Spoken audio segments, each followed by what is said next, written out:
So, ladies and gentlemen, this is an asymmetric battle by Gaelic Knight, who just subbed. So, thank you very much for your support, as always, Gaelic.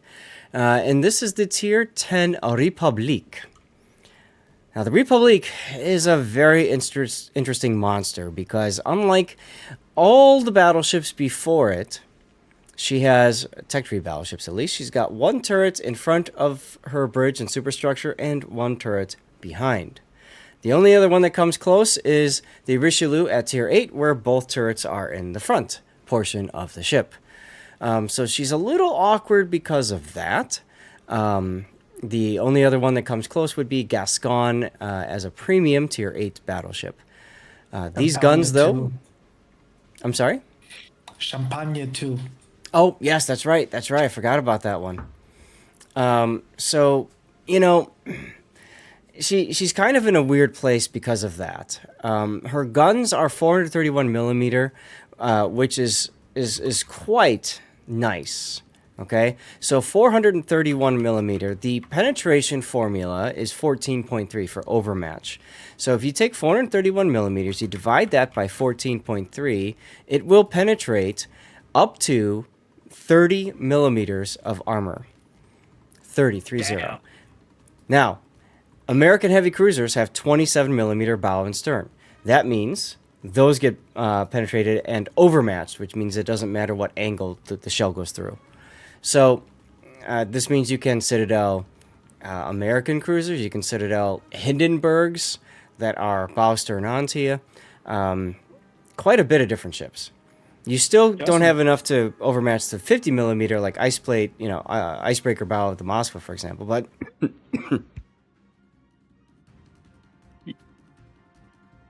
While Seth is dying, you also overmatch all the 30 millimeter decks on cruisers, which is very important and which cruiser players complain about all the time. Yeah, I was gonna try to let you talk before I started coughing, but it wouldn't wait. Yeah, so at range, especially with Hindenburgs and stuff like that, anything that's got 30 millimeter deck armor or lower, the shell will hit and it will go right into the Citadel. So, Repub is fantastic at long-range shots on cruisers, especially. Against other battleships, it's okay. The biggest problem is you want to get that rear turret in action, so you have to swing out a decent amount to do that. The turret traverse is not too bad on it. She's got engine boost, and some people are tempted to run her in a secondary build. Because her secondaries have good range, although they don't have the greatest of penetration. At tier 10, she's got 127 millimeter secondaries and 152s. In the lower tiers, she's got 100 millimeter secondaries, like the Alsace, for example. Why is that important? Because if you were to choose to run IFHE, I'm just going to put this on here for a second, for the 127 millimeter guns, the IFHE will penetrate 26 millimeters armor. 25 is an important threshold for light cruisers and even some destroyers, right? One or two, I don't know. There's a couple. The German ones on the belt, for example, have like 25. Yeah. And then the 152s, you can use IFHE to pen 31. But really, the sweet spot for IFHE for secondary, for any gun penetration, really is 32. So the hard part about these ships is you really can't use them in a secondary purpose other than to start fires. So, and on top of that, her armor scheme is 32 millimeters of armor plating all around, which means anything that specializes in penetrating 32 millimeters of armor just laughs at you because they're doing damage, direct damage to you and starting fires. You're only doing fires to them and that's it. So there's a bit of a difference there. The biggest drawback, like the ship doesn't have the armor scheme to get close enough to use the secondaries. You want to, but you can't. Exactly. So now you mentioned before we got started with this that the Sigma on the Republique has been buffed recently, correct? Yes, it got buffed dispatch from 2.0 to 2.1. Okay. So, an incremental buff. And for those of you guys who don't understand Sigma, there's two different things that determine how your shells will hit what you're shooting at. Actually, three different things, but one is if you're locked onto a target or not. That's obviously important. Beyond that, the next one is going to be your dispersion. There's horizontal dispersion and there's vertical dispersion. And what dispersion does is it says, all right, if I'm going to shoot at this thing, a certain area around this ship that I'm targeting is where the shells are going to land. The tighter dispersion, the smaller that circle will be. Okay?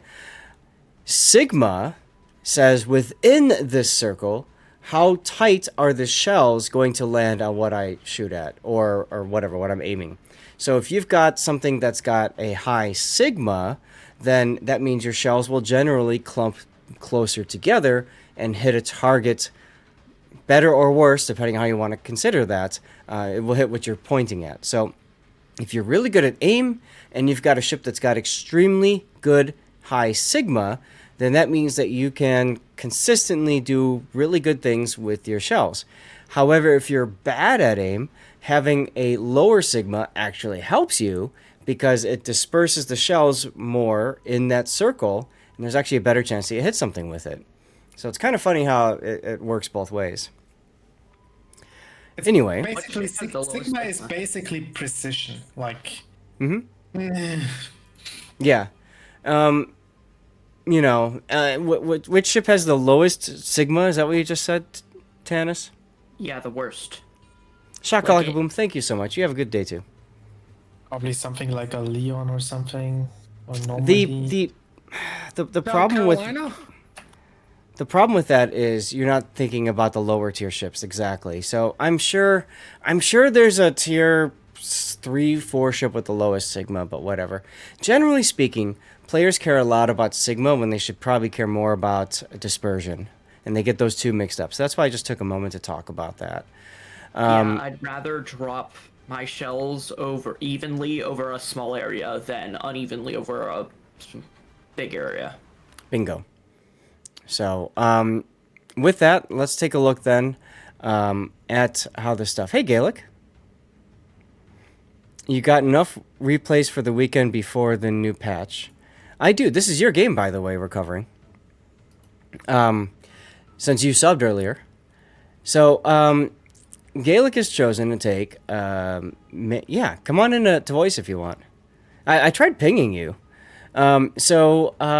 He's gone with Main Armaments Mod 1, Damage Control, Aiming Systems, Steering Gears, Concealment, and Main Battery Mod 3, which makes sense. What's your maneuverability? Okay, with Steering Gears, your rudder shift time is 14.6 seconds. Worst Sigma on battleships is Navarre and Ganget. Okay, thanks, Eminote. Hey, Buddha. Is that Gaelic? Whoa. Hey, there you are. Okay, I gotta turn you down. Really, Navarre has 1-4. Wow. Hey, Grundy. How you doing, Gaelic? I'm good. Cool. All right. I haven't put a replay in for a long time. I just thought I'd put this one in. Yeah, no worries. That was So- nail biting for me at the end. Put it away. Alrighty. So we were just talking about your maneuverability, and rudder shift, I always say you want under 15 seconds if you can. So I can see the argument for going for steering gears. Also, it's really important, like I said before, with fighting other battleships and stuff, you need to kind of turn to unmask your rear turret to fire off both turrets. So having steering gears helps you to unmask and then remask quicker. What is it without steering gears? I'm curious. 18? It's kind of bad. That's pain. Okay, yeah, that's good. It is. I still think I know you like it on this low level. Uh-huh. I really think because you have this Republic and all these French battleships with 32mm armor, they are so prone to getting shot with HE because everybody knows their HE will pen them. Yeah, so you're thinking about really damage. like damage con here, yeah, because you will burn so much in these ships, typically at least. True. Now, if he doesn't take damage con here, he could always choose to take basic survivability and get the same thing. True, if So- you have the spare points on the captain. Right. So I think it comes down to really what you value more. Do you value the steering, or do you value the not burning as much, right? I mean, you can also take prop because it synergizes quite well with your speed boost. Like everything is viable here, and everything has a significant trade-off because you lose out on the other two. Yep. I'm quite happy with my build. Okay. And that's the other thing I always talk about. You build based off how you play, and if you're happy with it, good. Now, the unique upgrade, I want to talk about that real quick. She does have a unique upgrade. You can work your way through the Research Bureau to pick it up. And what this does is it gives you 24% less firing range, but 18% reload time. So your standard buff is going to be 12%. So this is a further 6% additional buff for reload, but at the expense of your range. Ironically enough, you don't also need the range because Republic has got enough range just standard anyway. Well, I was going to mention that, but the other thing too is because main battery mod 3 debuffs or makes your main battery turn traverse worse. If you think about it, doing this is also a buff in your main battery's turning speed. See? But Boom. that's why I chose grease the gears on the commander. Yeah, bring it back to up. kind of, yeah. Compensate. Hey, Dubong. Yeah, that was So, empty. We didn't finish with the modules. Sorry, Puddin. So, anyways, your range at about 20 kilometer with the unique upgrade is fine. So, Repub is a good example of a unique upgrade that can probably work okay. I just did a short on the unique upgrades on Wednesday night. I don't remember what I said about the Repub. I think I said meh. I think people are divided about it. It depends what you play, right? I think for random battles, I wouldn't use it. I would want the extra range because it can come in really nicely. If you play mostly like asymmetric battles or operations or so, then you don't necessarily need the range as much, and the unique upgrade is really nice. Yeah. I think the bigger problem I have with this overall is it's a Republique, and most people are going to play it a few times and done. In terms of the overall ship and everything, if it's a ship that you absolutely love, I always say, sure, go for the unique upgrade on it if you want. But this is fine. Now, for captain skills. I personally think it's underrated because it's got one gun at the front, one turret at the back. Mm-hmm. I think Republic is one of the ships where you either really, really like it or you hate it. Yeah. There's Right. basically not a lot of middle ground for it. Yeah. Yep. So, But that goes the same with Gascoigne and the other one. What's the other one? Is it Champagne. Champagne? Yeah. Because Which just got kinda buffed like too. the middle tier 8 version of Republic, really. Think about it. So, this is a 14-point captain. It's a standard captain. There are better choices. You Yeah, but didn't use... I'm using Asymmetric Battle to build up his command points. Okay. Where is your honoraries set up and your Abanu? I think Henri's on Brennus and my other one is on the Henry. Okay. So Henri is a tech tree ship. Brennus is not. Do you have the one that's on Brennus like assigned to a specific tech tree ship or no? I can't remember which one I've got on. I think it's Okay. the first one I've got on.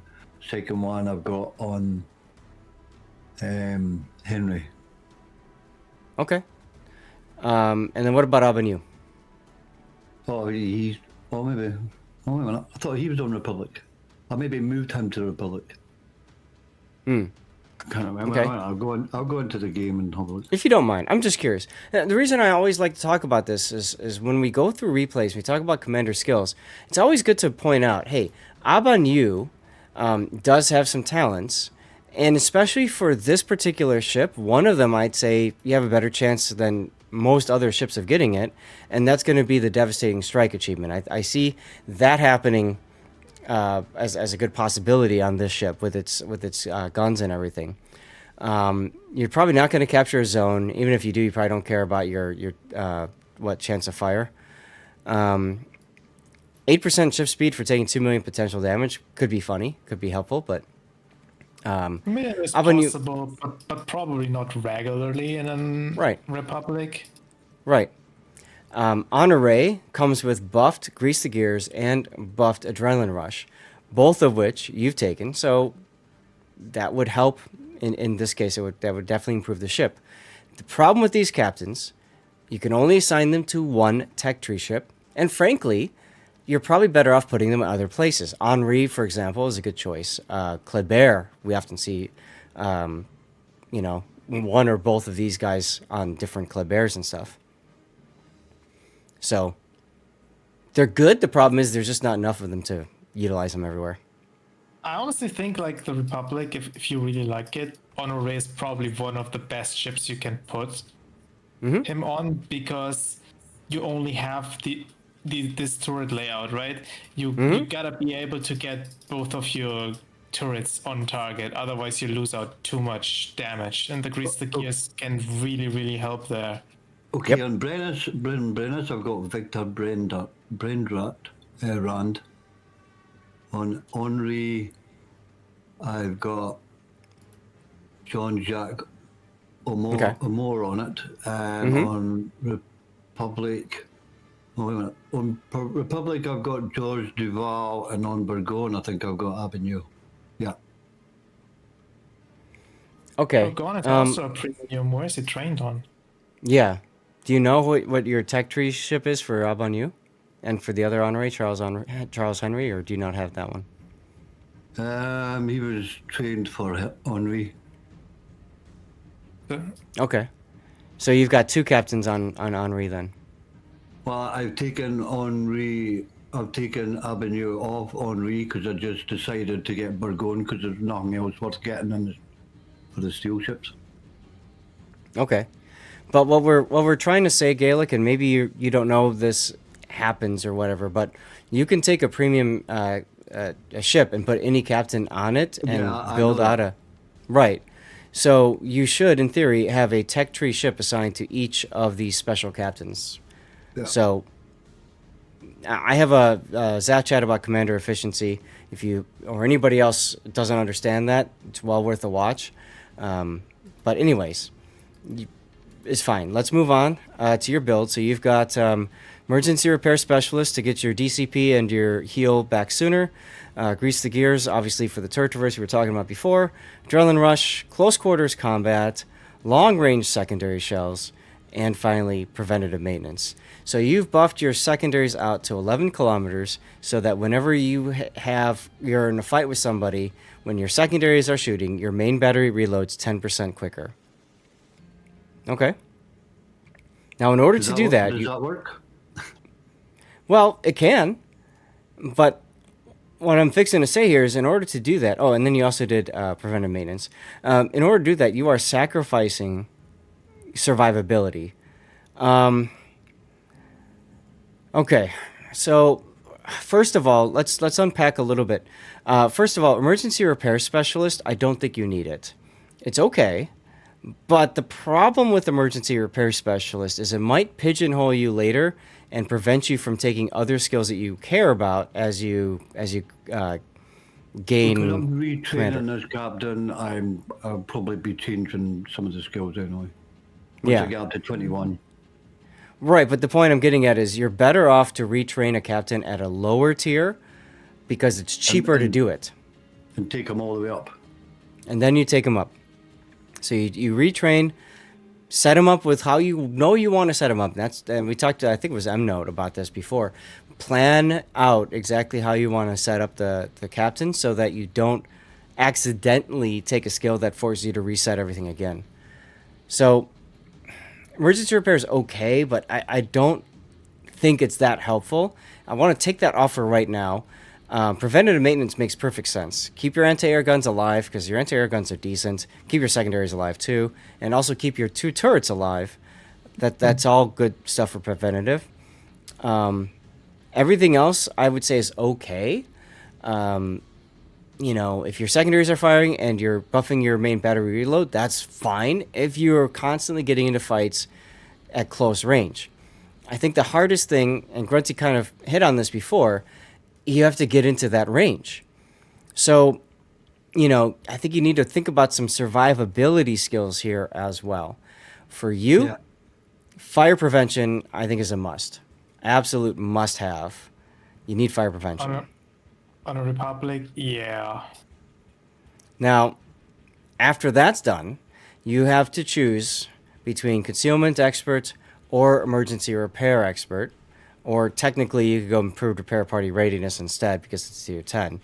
If you go concealment, 14 kilometer range is your concealment, a little bit over 14. That's okay, that's good. It's not great. I don't value concealment as much as I used to, especially if you know how to use islands to mask approaches and stuff and to hide behind. It's not that big of a deal. It does synergize well with unique upgrade, absolutely. Emergency repair or improved repair party is probably where I would go next, Gaelic. One of these two. And probably for you, probably just get the extra charge and be done with it. But you see the problem? Because you went with emergency repair specialist, there's no room for that in your build. Well, yeah, so I can change it later, though. You could, or what I was going to say is if you really want to take this up to 21 points and leave it as it is, you could go for improved repair party readiness. This does something similar to emergency repair experts if you get enough potential damage. 2 million potential. So what I would say is don't take any more commander skills. Leave yourself locked in what you have right now because your retrain points is based off of how many points you've invested, if I remember right, in a captain, not like the actual... No, actually, maybe it is based off your... I don't remember. Anyway. The retrain cost for a different ship is based on the total points you have. The respec cost to change the captain skills is That's what I'm talking about. based on how many points you actually have used, I think. Okay. If that's the case, But then I you might could... be wrong on the last one. I know, that's what I mean. That's what I mean. So, So the point I'm getting at, Gaelic, is, look at your post-battle screens, and do you get 2 million potential damage a lot in Repub? I can't answer that for you. But if you do, then this is a good skill for you because it also increases the speed at which your repair party consumable recharges, and you can use it again. As you get more damage, more potential damage, your repair party consumable cools down quicker. So that could still work with emergency repair specialist, and then you don't have to respec. You see where I'm going with there? It saves you the commander XP or the doubloons. I don't think you get there in Republic because your armor isn't good enough. I don't think you do either. But again, Gaelic is the only one who can answer that. So you're probably going to be better suited respecing going emergency repair. Okay. Yeah, this is a fine build. This is a fine build. It does buff your main battery if you're in secondary range. So the thing for you is you have to constantly kind of get in range for your secondaries. Alternately, if you find that you're not in secondary range that often, that frequently, honestly, what I would do then is I would drop both of these two skills and I would pick up basics of survivability that kind of covers what we were talking about before with your fire damage, and I would pick up concealment, and I would leave it at that. Yeah, but the problem is like you're investing 7 points to get your main battery guns 10% better. Yep. And you're not really getting anything in the process because I don't value the secondary range itself because the secondaries are not great. We've talked about this earlier. Mm-hmm. So in comparison to American battleships like in Ohio or so, where the secondaries are a bit more accurate and you get a bit more damage out of them, it makes more sense. On the French one, like if you play asymmetric battles and operations and co-op where you constantly get that close and you can get the fires, okay. If you mostly play random battles, I would honestly go with a full tank build. Right. I'm about to disagree with Grunty. I don't care what game mode you're playing, basics is better than your secondaries for multiple reasons. There's better secondary ships you could be playing, and literally everybody in every game mode is flinging HE at you. Right. Hey, Cosmos. I mean, sure, I'm not gonna argue against that. But if you want to play Republic in asymmetric battles or what operations, then I think it's Okay. fine. Now, it's interesting you say that as Cthulhu comes in and says he's a, we know he's a co-op player, co-op main. Welcome back, by the way. Hope your Chinese food was good. And he even says he values the tank build more. Now, I was looking too at your secondary build here. If you really want to get your main guns active, secondary battery mod 1, gets them out to 12.5 kilometer versus this it's only 11. Still, I don't think it's worth it. I think you're better off getting the aim. So, yeah, I would say I kind of agree with going for the total tank build, especially if you don't have the unique upgrade. Because if you get the unique upgrade, I mean that is a 6% reload that's built in automatically. So that kind of covers what you were getting here. And this was a conditional requirement, whereas here it's just always applied, right? Yeah. So, yeah, if you really like the repub, might be worth considering respecking, doing this, and then grinding out and getting the unique upgrade.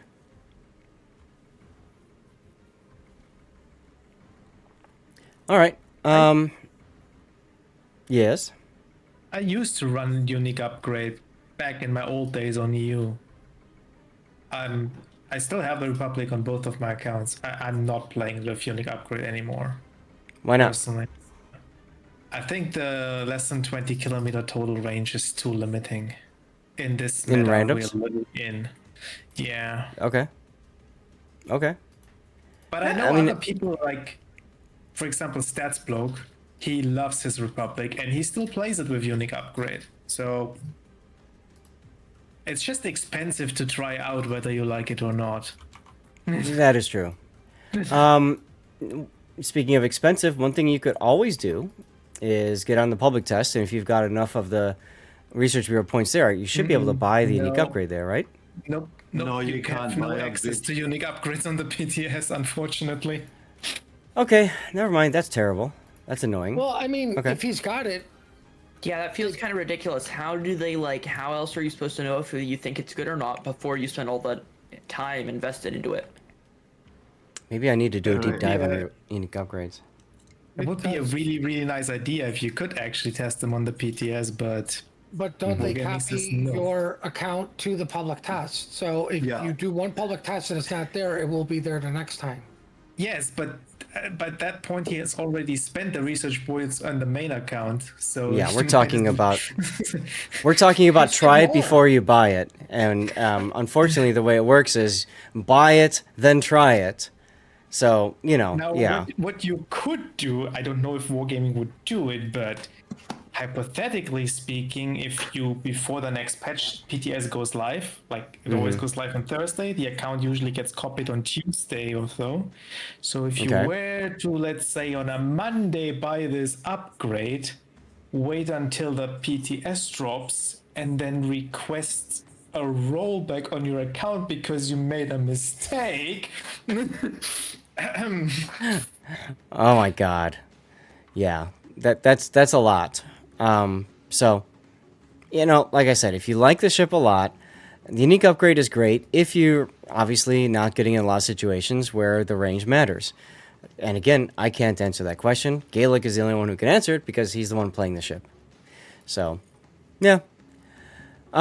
Let's continue on. Let's go look at flags. So you got ship hit points, fire and flood chance. To me, that feels a little odd.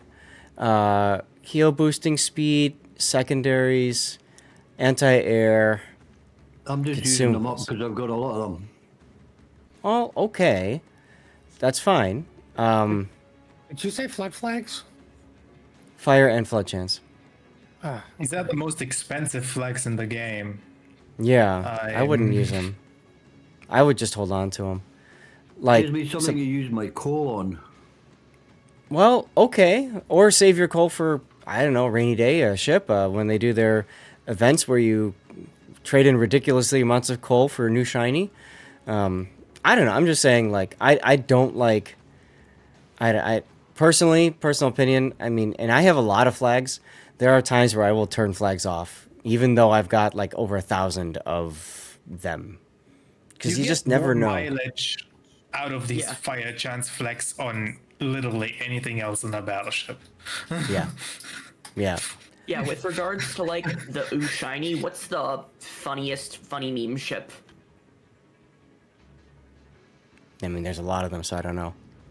But anyway, getting back to this one, Gaelic, I really would like to see you in a fire extinguishing flag. That would really help you in any battle, especially for this one, since you haven't taken basics of survivability and up here either. So fire reduction flag would be really helpful. A flood reduction flag would also be extremely helpful. This is asymmetric. And as you guys know, the bots never miss when it comes to their torpedoes, right? You often almost always forget about that thing, and then you take a full flood or fires. So, I mean, like, these are really good overall for you to take anyways. Secondary is fine because the way you've built it, I should set this up the way you built it. You know, you buff your secondary range so that you can get your guns on. So that's fine. That synergizes. Asymmetric, there's carriers, I can't remember, but even so, they're lower tier, so anti-air is probably not so important. There are carriers in asymmetric. Not every Yeah. game though, but they can happen. Yeah, then you can just leave it too. Yes, that's right, they brought back the Craterverse, and I was going to look at that when we get to live play Cthulhu. I'm just gonna say this, Gaelic. You run Yeah. whatever flags you want because you're literally talking to a guy who runs ships experience on Tech 3 ships that he's done with. Because I have so many of them, that's correct. I do that too. Hey, yeah, but I do it because I like the big numbers. I like the big XP numbers. Look at that game! You know? Maybe Gaelic likes to see the bigger fire numbers. Pudding, I don't mind. I mean, that's what replays are in, so you can get feedback from everybody that's played for such a long time. Right. I mean, Exactly. I'm mostly a co-op main as well, but I'll do operations and I'll play asymmetrics. I mean, I would definitely drop the secondary skill and just go tank build.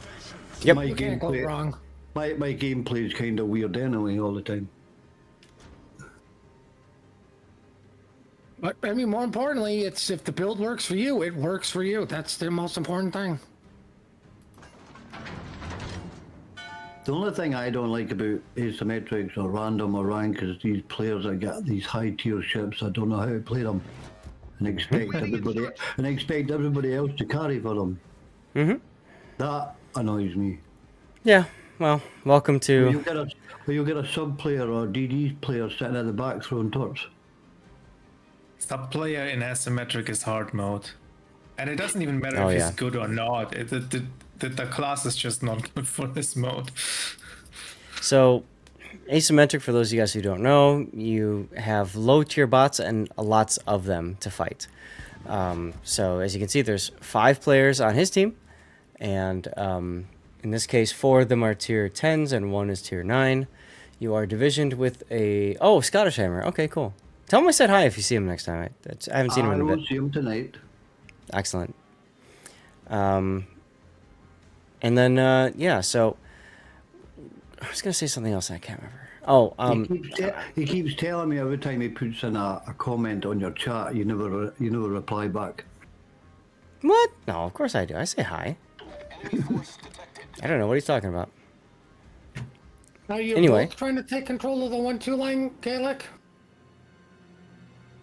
Oh, standard battle. This is standard. And when you're playing a standard here, you have to be careful not to go too far forward, too far south, because the bots typically will just push straight to the enemy, to your cap, and then you kind of have to turn around and chase them. The most embarrassing I loss don't is mind chasing. Sorry, what was that, Gaelic? I said I don't mind chasing. You don't mind chasing? Yes, but there's a difference between chasing and then pacing. So, especially in asymmetric, like if you're going back up and you're staying, you know, you're staying on the broadside of these ships as they push through, then that works fine. But if you're chasing, in other words, you go too far south and then you're chasing back up like this, then you lose the angles, you know, to do crazy damage. That's all I'm saying. Yeah. Well, I mean, I've done this. I play strangely anyway than everybody else. I mean, ironically, the best thing to do is push through, because 9 times out of 10, the ships that go into mid, at least half of them are going to turn around and come back. Yeah, we've discovered on this map and a few other maps, if we push in, for some reason the ships in the middle can lob their shells over the island and still hit us. Being bots, of course. I mean, the other thing I would say is, I know you know how to handle yourself. I would have told my div mate, go deal with the middle, because the only thing in the middle is your carrier. Yes. So we were having fun working together anyway. We would pick a ship each, or if one was stuck, and the other one would take that ship out to help him out. Right, Yeah, but you get all the damage here, and he gets all the damage in the middle, so you guys both get big damage numbers. Yeah, so what he's saying basically is you two are fighting each other for damage right now. You're having a good time together, but you're kind of canceling each other out. We're not bothered about.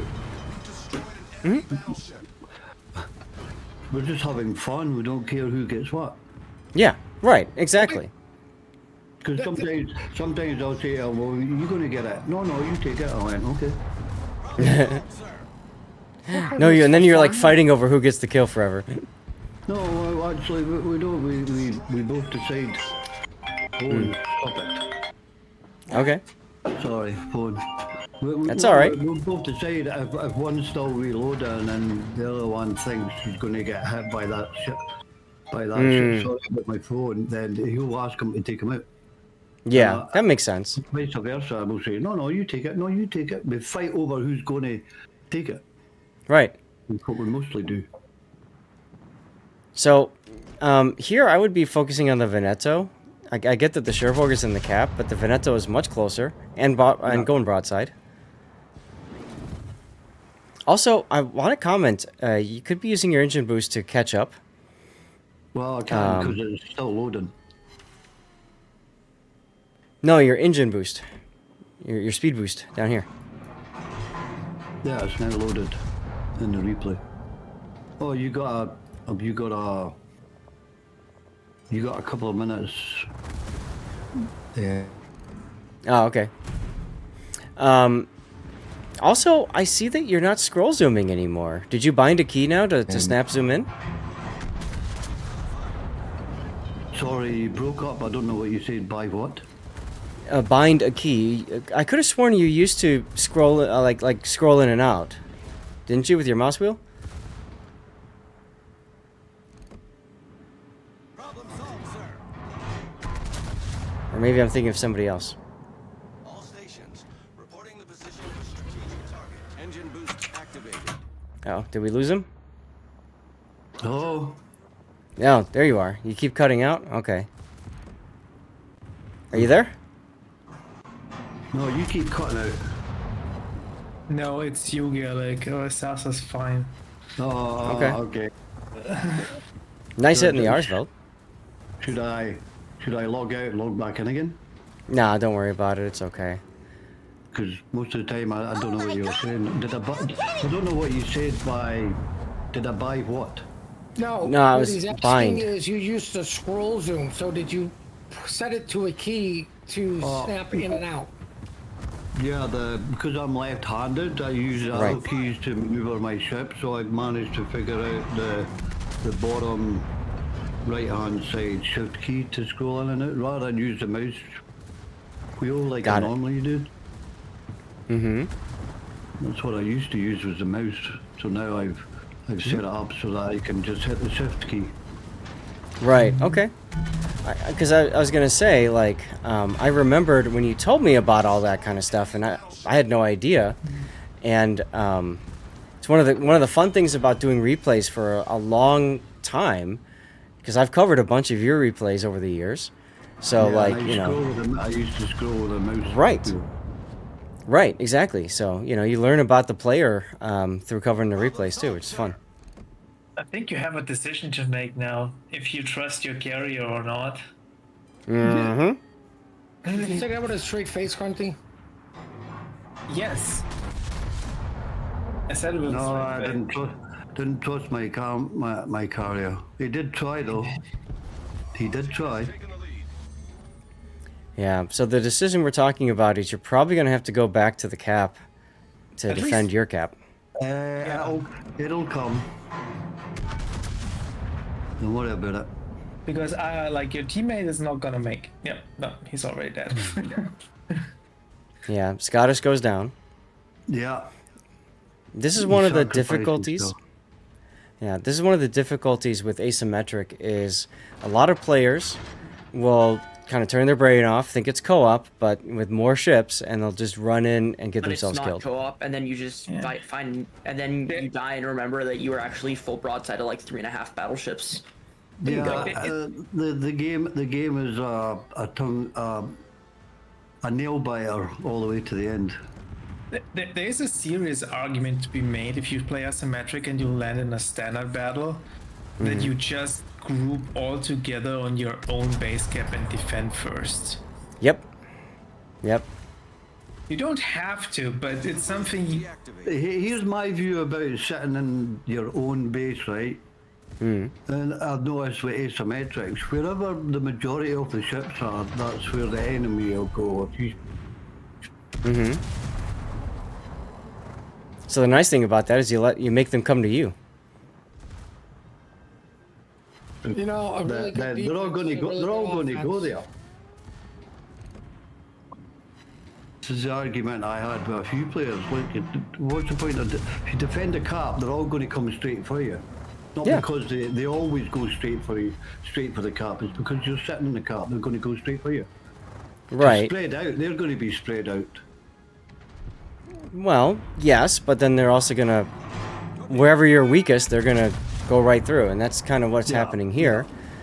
So the hard part with asymmetric is when you have the carrier or the sub, then that takes away one ship that can kind of hold the line on an area. See, I like how Monarch threw a torp.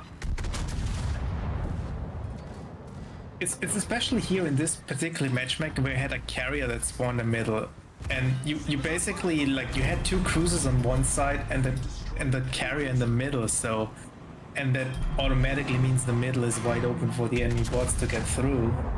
And unfortunately, they also went through the cruiser side and killed everybody there. Yeah. And even if you trust your carrier now, setting multiple ships at the same time is actually quite hard. Yep. The Amalfi in the cap was lucky on 2 of my rounds. I saw the one. So and you said for some reason I hit him, but I didn't do anything. You said a moment ago, the Monarch threw a torp. Yeah, that wasn't. Was that not the Monarch? I thought it was the Monarch. That was probably the Shimanto that torped. Oh, as he was going past. Yeah, Monarch has no torps. All the way back here. I know Monarch doesn't have any torps, but if you've ever noticed in the asymmetrics, for some reason, some ships that don't have torps seem to be able to fire torps at you.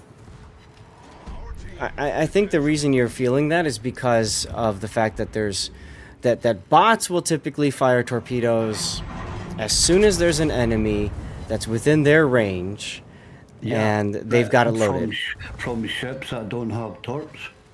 No, not from ships that don't have torps. I'm saying that the ship will fire the... That's what it always looks like. It looks like it because you're going in and hitting these ships, but then other ships that were elsewhere, super far away from your battle, fired torpedoes in your direction. Nice bounces there on the Monarch. So, think of it as like a 20 kilometer Shimakaze, right? A Shimakaze that's armed with 20 kilometer torpedoes will fire torpedoes and hit the whole entire of the map, right? And if you're at one spot of the map, engaged with somebody else, you might be like, where the hell did these torpedoes come from?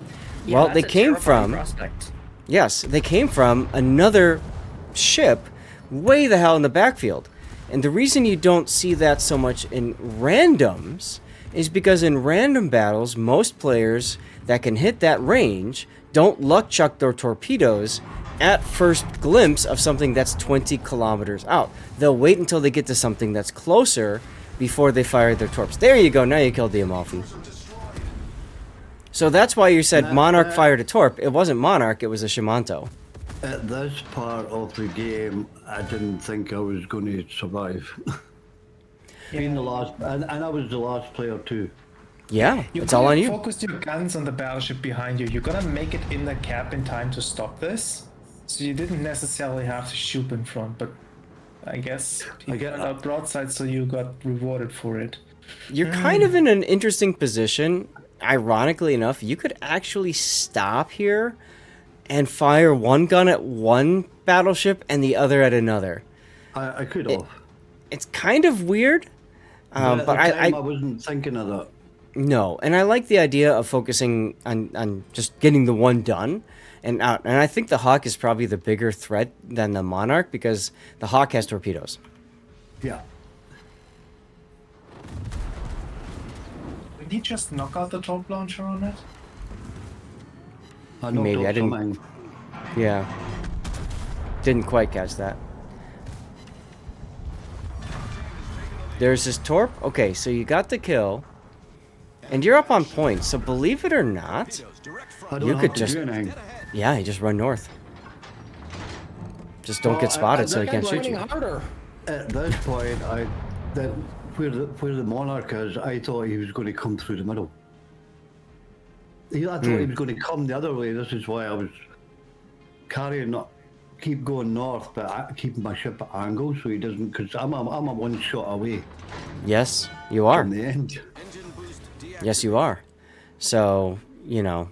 I wanted to keep the ship angled keep it at a certain angle so that his shells just bounce off me. But he surprised me. You know, I just want to point out the original statement was, "We're here to have fun. We don't care if we win." All of a sudden, you hear about winning. No, I had a few people in chat egging me on. Yeah. The fact that you don't see the Monarch yet. I don't think he's here. I think he went in the channel. Yeah, no, the Monarch did go in the channel. I thought he was coming in that way. You're right, Granny. I thought he was coming that way too. Well, either way, that's why, you know, heading due north or whatever like that is good, but now you're starting to turn. Yeah, because that's when I realised, oh, he's coming up, and maybe I can catch him as he comes out from behind the island. True. But with 5 minutes to go... Oh, there's this is when I found out he was coming up the middle. This is when I found out he was coming up the channel. Sure. So I used my planes to try and figure out where he was. And I thought, I can get round and catch him as he comes out. Okay. Get a better broadside shot. But for some reason he comes out a lot quicker and then when I get round that little island, he's further north than I thought he was. Well, okay, based off your statements, I'm going to pause it right here. So, you're looking at this guy coming out of the channel, and you said the little island. So the problem with this... island is where I was going to go. That's where I go. Okay. Because this little island is going to block your vision on the exit of the channel in a moment. Yeah. Now, as soon as that happens, you can't see what this guy is doing. Yeah. So you're going to prevent yourself from that vision. And it's going to force you to get a lot closer than you probably want to be. Now, so far the Monarch, it's a bot. It's only been shooting AP at you. So as long as you angle appropriately, you can probably be okay. But right now you're broadside. Yeah. Okay. So just some things to think about, like, you know. I still feel like...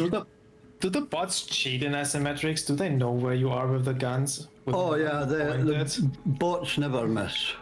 I mean, they never miss, I know, but do they have the guns pre-turned correctly? That's what I don't know. Not sure about that. That's what surprised me. They don't. At the end. See, right here, that small island, He could be anywhere behind that small island right now. There he is. Okay, so he's coming out. So the island didn't block the concealment just yet. He got around it in time. But now he goes behind the island, and now that little island blocks your vision. Yeah, Actually, but I got my he shot. just shot, yeah. I shot before I lost the vision. Yes, you did. You didn't do a lot of damage. By the way, you're at 373,000. Okay, he's in the cap now, so you have to think he's over on this side of the island. Well, actually, I didn't think he was on that side. I didn't think he was that fast. Well, take a Yeah, look. yeah. He's in the cap because you're in there with him, right? So he's in the cap. So he's definitely quick enough to be, you know, if you look at where the cap lines are, he's got to be behind the island somewhere like that.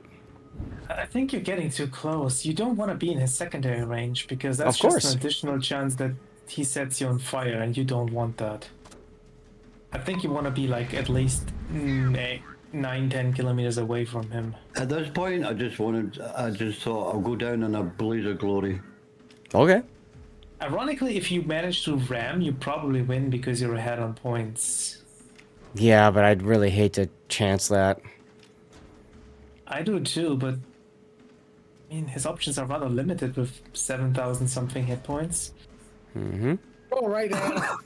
Insert your dominance on a bot. It's a bot for crying out loud. Stop being afraid of it. This is what surprised me. He got that far ahead, and his guns were not even pointing at me. So they Okay. don't cheat. No, So bots don't they're cheat not that way. pre-aimed. Good. Okay. Good first We're only salvo. looking at like a last now.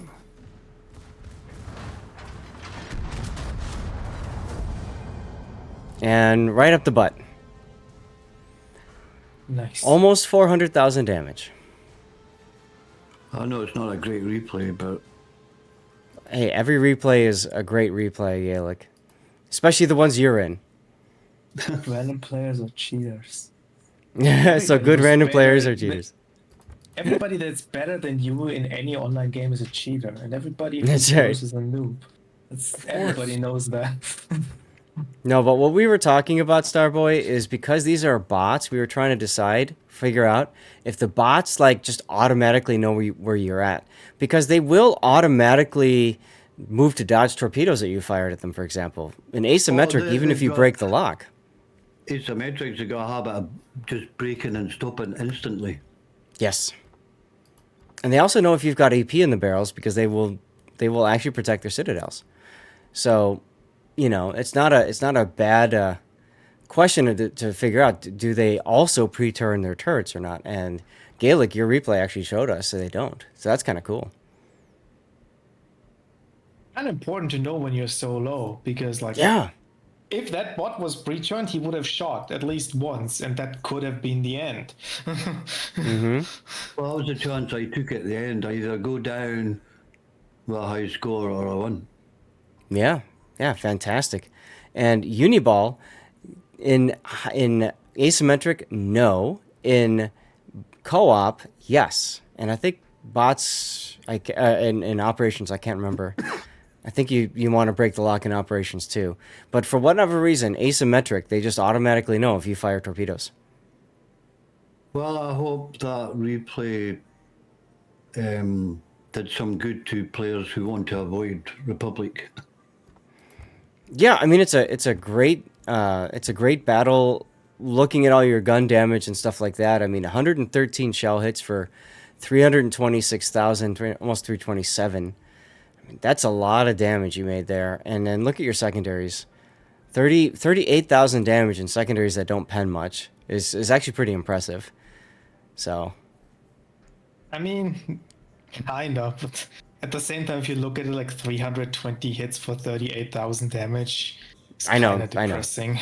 it's the damage through volume. It's damage through volume here. Sneaky wargaming indeedy. So let's see. Did I properly? Okay, I have the render up. So let's get the render going. And then, of course, if you guys can think of a title for this replay, please feel free to share it. And Viking, of course, ask your question. You never really have to say, "Can I ask a question?" Go ahead and ask your question. I think in your Discord I titled it "The Lonesome Brigade." Yeah, we're looking at Okay. the wrong render. Oh God, you're right. We are. Okay. Sorry. So, second. Grunty Pudding, I value your comments about that game too. Like, I'm sorry. My attitude is they're bots. Why are people afraid of them? Like, I was playing with Zelda yesterday in Asims, and I took a Des Moines, right? And held the middle against 5-6 battleships. And they're all like, how are you alive? I'm like, they're bots. Mm-hmm. It's not hard to figure out what to do against the bots. Okay, Grunty, what about Grunty, your comments about that replay? I value your comments too. The only thing I would have done is I would have asked my div mate, can you take control of the middle because of the carrier? If he goes middle, every time I've played this map and I notice there's somebody middle, those bots get stuck in the middle and turn around. And then the guys coming down to 1-2 line just slap them. So it automatically sets up the crossfire of who are they showing broadside. Well, like I said, we were just out to have fun because we had nothing, no missions or anything to play for. And so we just went out there and just went for it. But like the other thing it brings up is because your buddy's in Wisconsin. Yeah, I don't like that shit. Well, no, typically people are fighting for the damage. Yeah. And Wisconsin needs to get that funny button to say extremely relative because it not only gets the reload, he gets his heal back faster. Yeah, I don't know how there's nobody else shooting the things in the middle, he's constantly getting that and he's wrecking face in the middle. Yeah. He was there as a distraction, to be quite honest. You'd had a much easier game overall if you split up. Mm-hmm. Then it wouldn't have come down to this close call in the end. Well, it was fun though. Yeah. Well, and remember, I was enjoying myself. I mean, I was the last person against 4 other ships, and I managed to pull it off. And I didn't think I would pull it off. Yeah, that was good. I mean, the most important thing is you guys had fun and enjoyed it. Like, as much as giving tips and trying to get better, if you ain't having fun, why are you playing? Exactly. And you got to keep in mind the purpose of this battle. You even said yourself when you went into it, you started with, well, we're just going to screw around and have a good time. Well, okay. You screwed around and had a good time. You didn't think about positioning. You didn't think about what blah, blah, blah. You just said, we're just going to go and screw around and have fun. Yeah, and then from there, it turns into this. So, the mindset at the start of the battle really does matter. And it's fine to have a mindset of, I'm going to screw around and have fun. I think it's something that people, all viewers, all players need to understand. It's when you're up against somebody, the person on the other side of that screen may not have the exact same thought process, goals, mindset as you do. And that's okay. It's a game. It's just, to me, it's just a game. That's why I stay out of randoms, because there's too many people just bitching all the time. Yeah. To me, it's just a game. Yep. And ranked and stuff like that too. Absolutely, yes. And once you make that realization that people on the other end of the keyboard don't have the same goals as you do, it really opens up them. Another reason why I say go to player events if you can, because it helps you realize that they're human people that are there. Yes, Doug. Yes, Duckman, I am a Scotsman, and no pudding, I'm not East German. What an East German would say. Yeah, how'd you get East German?